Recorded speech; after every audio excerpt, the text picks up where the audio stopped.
Hi, welcome and welcome back to another video with Deborah. My name is Deborah, and in the past few months, a lot have happened. Among the happenings, I rejected a fully funded scholarship offer to the University of Oxford, and I'm here to tell you how I ended up here.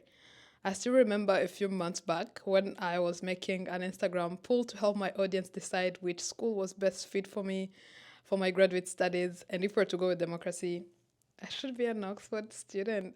That sounds cool. But we didn't do that, and I don't really regret. And I'm here to actually show you my thought process and approach to deciding which school was best fit for me. And my approach was based on four different factors. One, the quality of the scholarship offer itself, and then the school and program's reputation. Thirdly, I looked at the school's network, and last, the job prospects and graduate transition. And as a bonus point, because I'm an international student, location is very important. So without too much yappa, let's jump straight into the video. The quality of the scholarship is always a deal breaker, mostly for international students, and now considering how expensive education can get in such prestigious institutions. Like, for example, a course fee for 1 year at the University of Oxford and SciencesPo is this expensive without calculating the living cost. But I feel like if you're maybe paying your own tuition fee, then you would find SciencesPo to be less expensive as compared to Oxford. Ideally, the better the scholarship offer, the easier it is to decide which school to go to. Now, for both schools, I had received fully funded scholarship offers, which would mean they would be covering tuition fee, insurance, visa fee, flight tickets, accommodation, health insurance, among other benefits. And this makes it a tie for the two schools. Reputation is very important while making any decision for either career organizations you want to work for, or even schools. Oxford is globally recognized for its prestige, but it has also been ranked at the top on different occasions. However, SciencesPo stands out with its expertise in political science and humanities. According to the QS 2024 ranking, SciencesPo is the second best university in the world for politics, with Harvard being the first and Oxford being the third. And it has also been ranked as first in the European Union. By the way, how do you even select your schools? Is it based on the fame, the program they offer, your instincts? Repetition aside, the teaching model at both institutions also influenced my decision.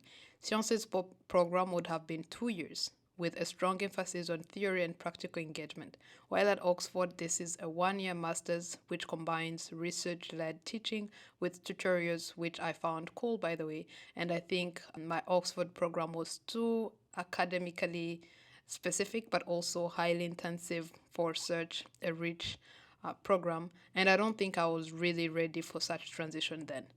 Both programs aligned with my goals, but SciencesPo longer international program provided more flexibility I needed to explore both political and environmental issues in depth and within the 2 year timeline. Thus, for this particular factor, SciencesPo gets the point. Network. Your network is your net worth.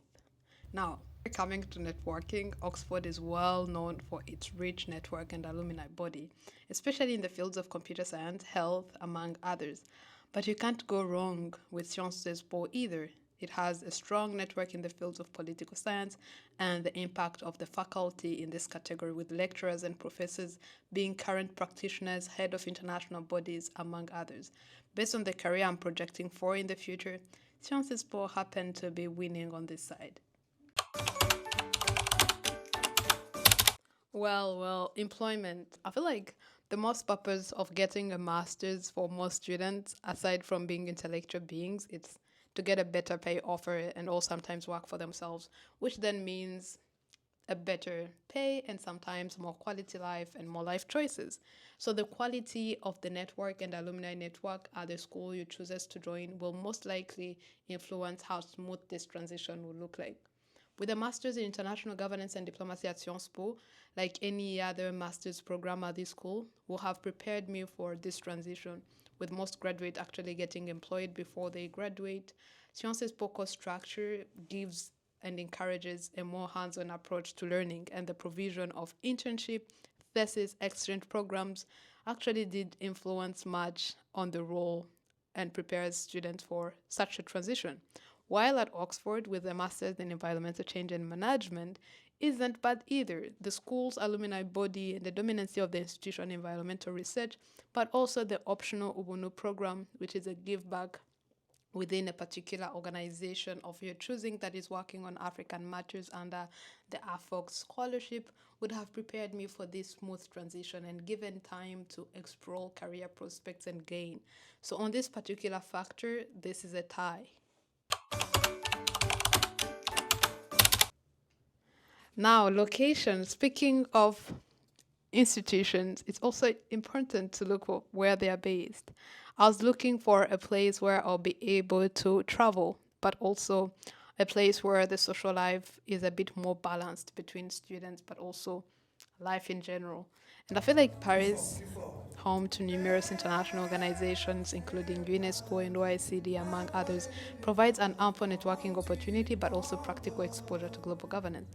Plus, the fact that France is located in the Schengen area, with excellent transportation links, I should say, makes it easier to travel to other major cities and countries, enhancing opportunities for work, travel, collaborations, conferences, among the like. So for me, this was a big win.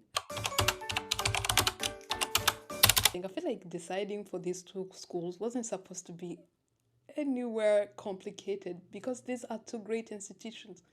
So there was no right or wrong answer. Any school you go to between these two options, you just do great.